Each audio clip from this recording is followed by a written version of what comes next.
Magandang araw po sa inyo lahat. Welcome po sa panibagong kwentuhan dito sa Makapili TV.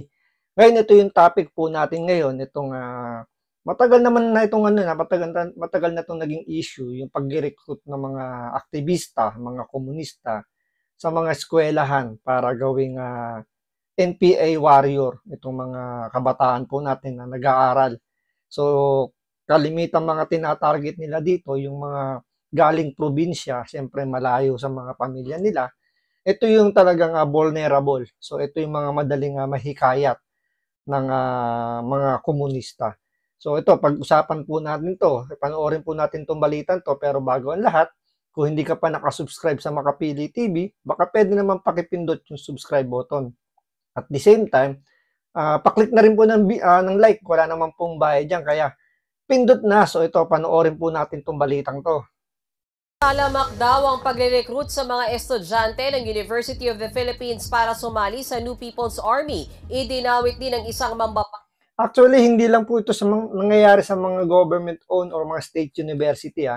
Nangyayari din to sa mga private school na hindi ganong kahigpit yung kanilang pagpapasok ng mga nagpapakilalang mga student council, mga student organization. Kumbaga hindi ito na-screen ng ibang eskwelahan, lalo na yung mga private school. So, yung hindi private school na sabihin natin mga kilalang kilala, sabihin natin mga private school na yung saktuhan. Pero yun nga, may nakakapasok pa rin mga, sabihin natin, nagpapakilalang mga student council, student organization, na nakakapag-recruit din sila ng mga kabataan doon para mapasali nila sa NPA. So tuloy natin itong balitang to.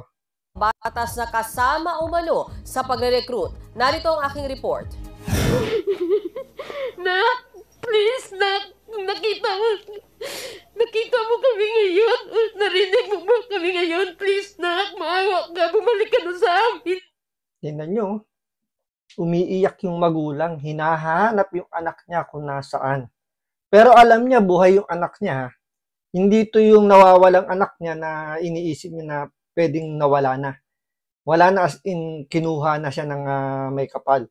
Alam niya yung anak niya buhay. Alam niya yung anak niya nasa bundok. Nakikiusap siya sa anak niya na bumalik na.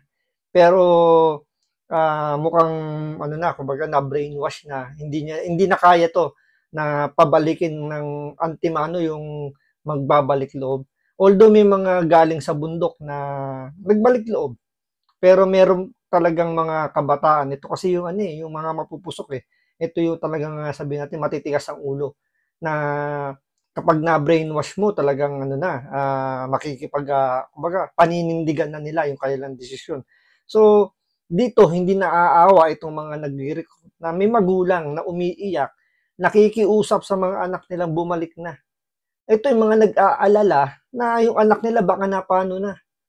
Kahit alam nilang buhay yung anak nila, pero alam niyo yung araw-araw na iniisip nila kung ano na nangyayari sa anak nila. Grabe itong parusa itong ginagawa nitong mga aktivistang to sa mga magulang na kinukuhanan nila ng mga bata, mga anak na dinadala sa mga bundok para i-train, para maging NPA warrior.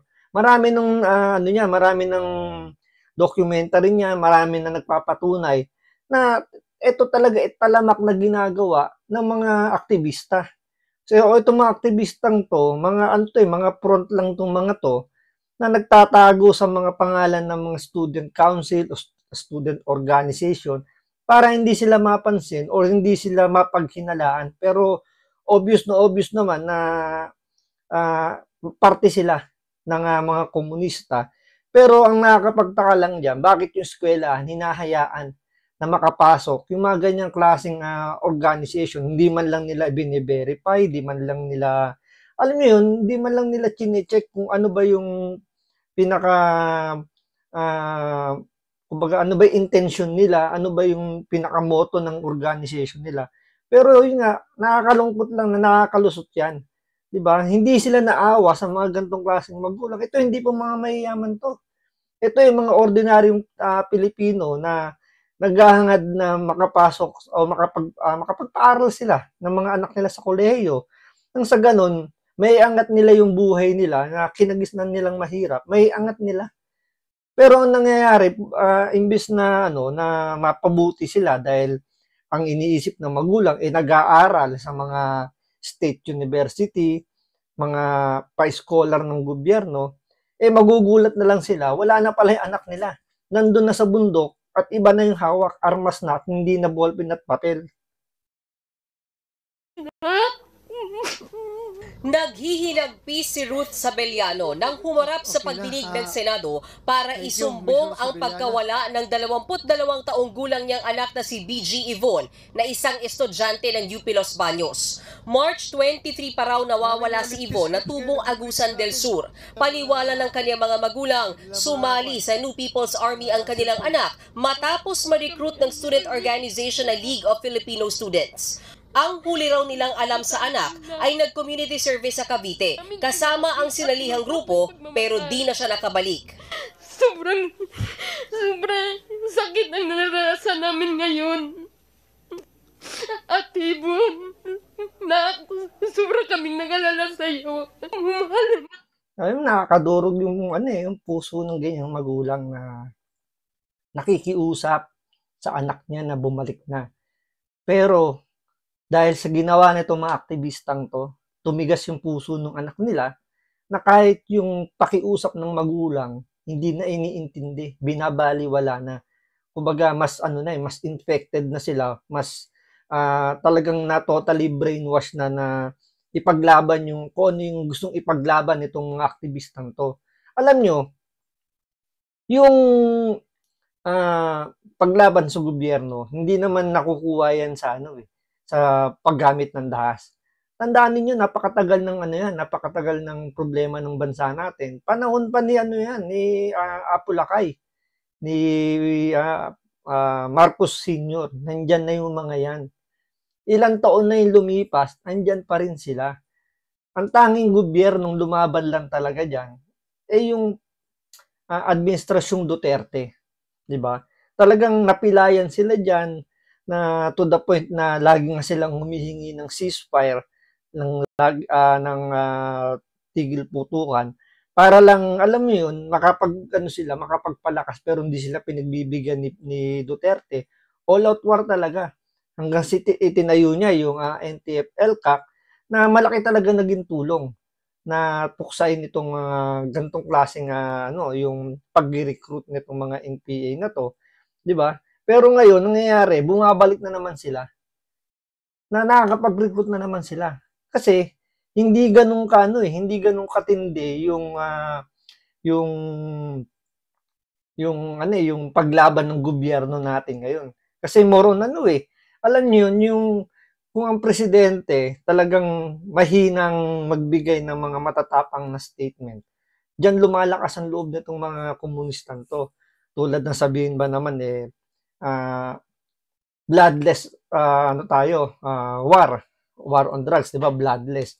So nangyayari, pakiusapan ang mangyayari dito. Unlike kay Pangulong Duterte, pag sinabi niya itigil niyo kasi may kalalagyan kayo. So doon pa lang may matibay ng statement. So takot nang gumalaw tong mga to. Ngayon dahil nga mukhang kinakampihan or sabihin natin medyo nabe-baby ito ng administrasyong Marcos, itong mga komunistan to, ito malakas na naman ang loob nila na makapag-recruit, makapagpalakas na naman ng grupo nila para labanan din ng gobyerno.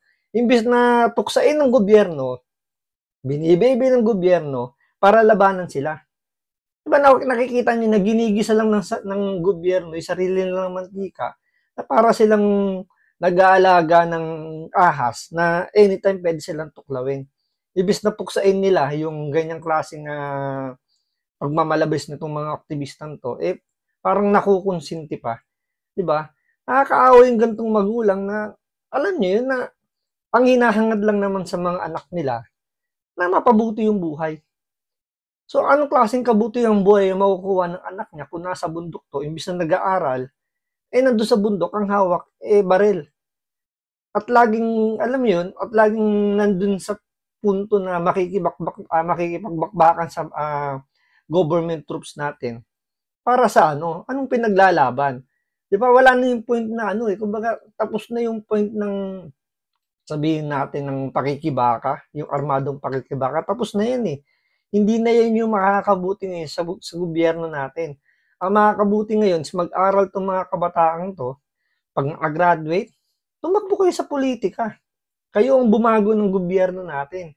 Hindi na makukuha yung pagbabago sa paggamit ng madahas na ano eh. Yung, alam niyo, yung pakikipag-gera sa mga ganyan, yung kailangan gumamit ng armas. Hindi na makukuha sa ganyan yan. Ang kailangan ngayon, bunutin na yung mga ugat, yung mga masasamang ugat sa gobyerno. Kailangan na bunutin yan, palitan ng mga bago para alam niyo yung tumino. Diba? Nakakaawa tong magulang na to eh. Mahal ka namin lahat. Hindi namin kaya na mawala ka sa amin.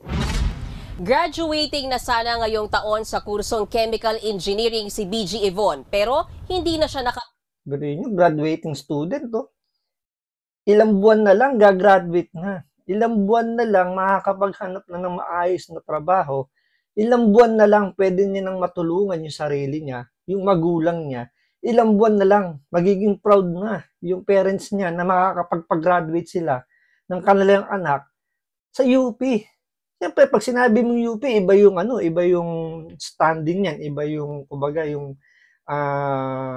iba yung honor na dala-dala mo kapag graduate ka ng UP. Pero ang nangyayari, ito, graduating student, nawawala, at ang hinala ng magulang, nasa bundok. pagmarsya pa. Kaya ganun na lang ang panghihinayang ng kanyang pamilya dahil nasira na raw ang kanyang edukasyon simula nang ma-recruit umano siya ng NPA. Pero ang hiling na lang ng kanyang pamilya, makauwi ng buhay si Yvonne sa kanila. Reklamo pa ng mga magulang ni Yvonne, hindi sila nakakatanggap ng sapat na tulong mula sa pamunuan ng UPLB para mahanap ang kanilang anak. Tila pinagtatakpan din daw nito ang grupong sinalihan ni Yvonne. Ipinag-utos na ni Senator De La Rosa na ipatawag sa susunod na pagdinig ang ilang opisyal ng UPLB.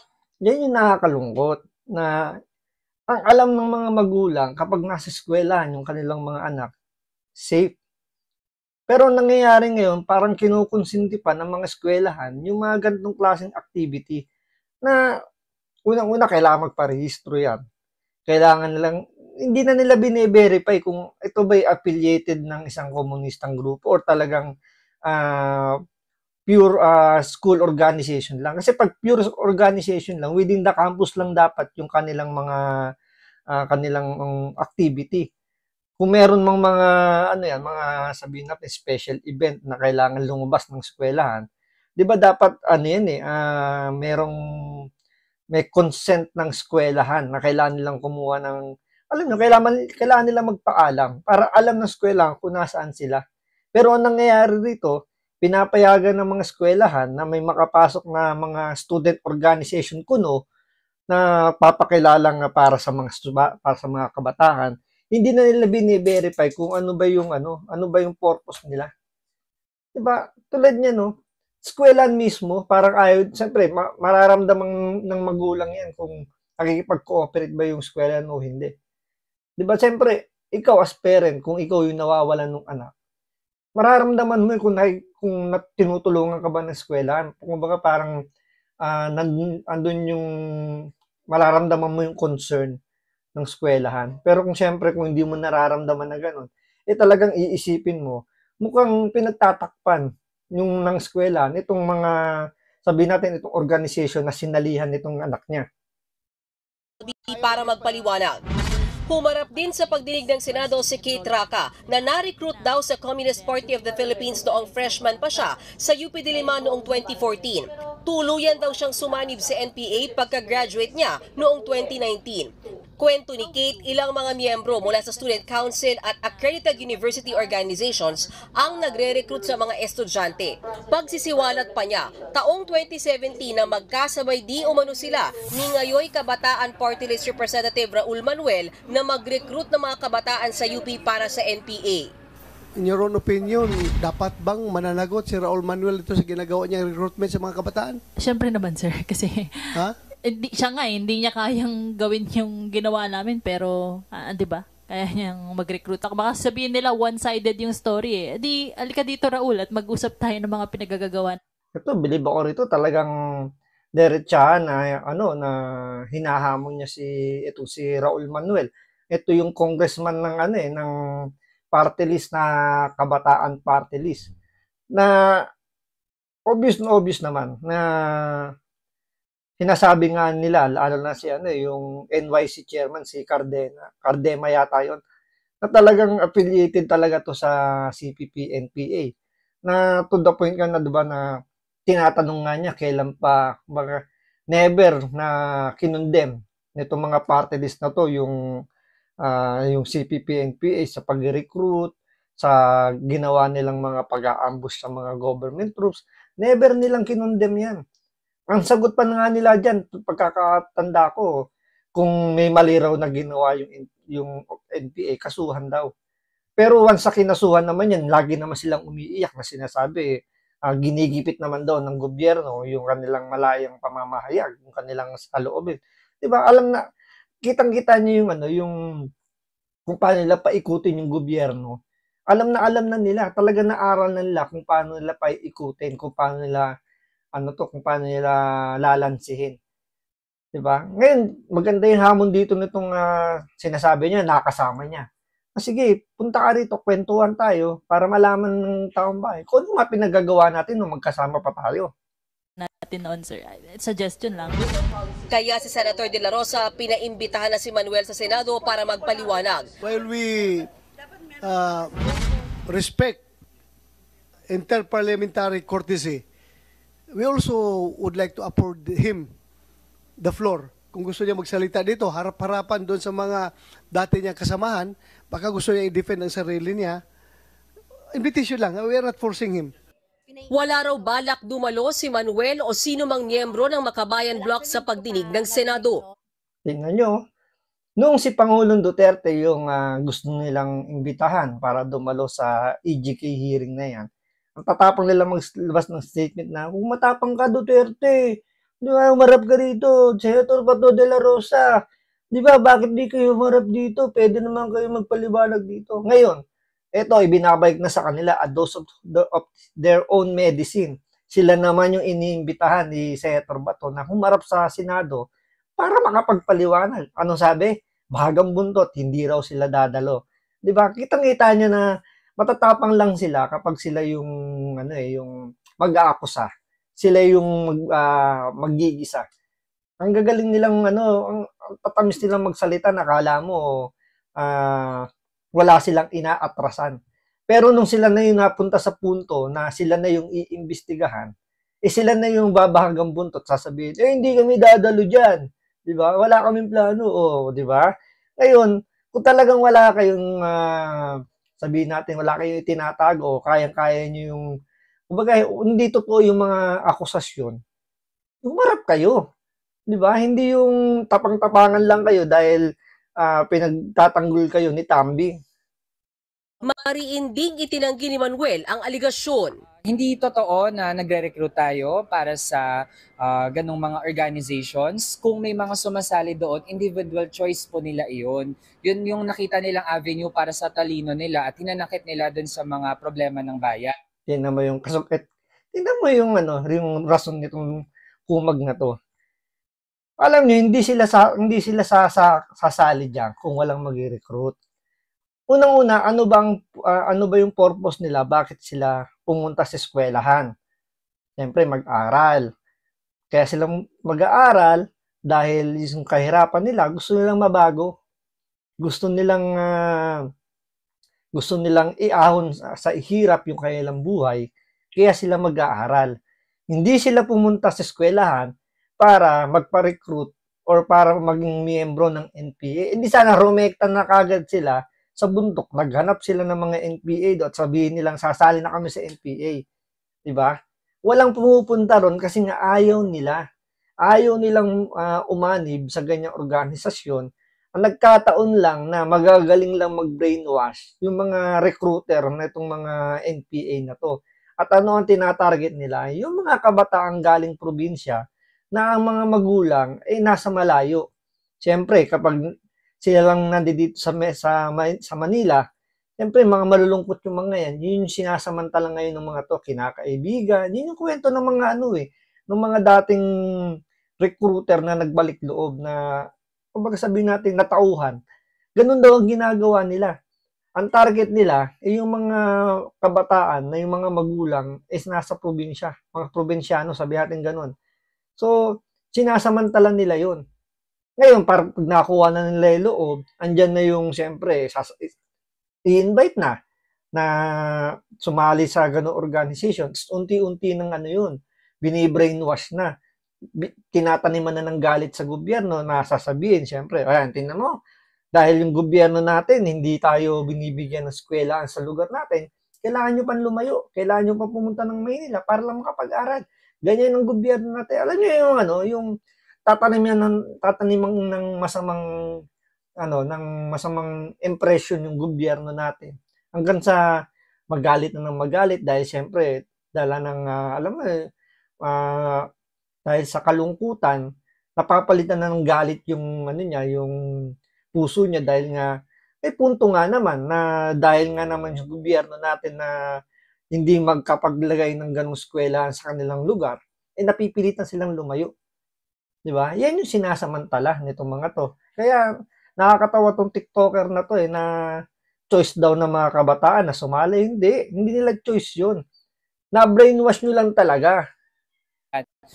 Nangako naman ng pamunuan ng UP Diliman na aaralin ang kasalukuyang guidelines sa accreditation ng mga student organization at maging ang pagbabantay sa kanilang mga aktibidad sa campus. Tapos hindi nila papayagan na makapasok yung PNP.